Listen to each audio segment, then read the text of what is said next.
Hello, আসসালামু আলাইকুম। কিছু কিছু গ্রামে কিছু কিছু মানুষ থাকে যারা বদনাম গায়ে গায়ে ঘুরবো। তাদের সকালই তাদের হয় এরকম, বিকালও হয় এরকম, রাতও এরকমই কাটে। মানে আমার যেটার অভাব সেটাই তো আমি বলবো, তাই না?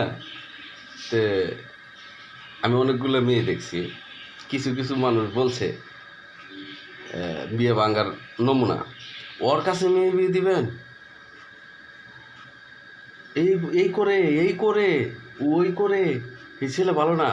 অথচ আমারও বয়স হয়েছে, ওই মেয়েরও আমার চেয়ে বেশি বয়স হয়ে গেছে গা, মানে মেয়ে হিসাবে বিয়ে দেওয়ার উপযুক্ত। উনি এমন সিস্টেমে বইলে ভাঙে, যা কষ্ট ওরও বুক করা লাগে, কিন্তু ওইটা মনে থাকে না।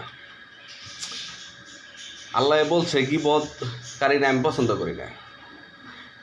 তুই লক্ষ টাকা কামায় কি এত সুখে চলবি এই বাংলার জমিনে, আল্লাহর দেওয়া জমিনে এত সহজে চলবি?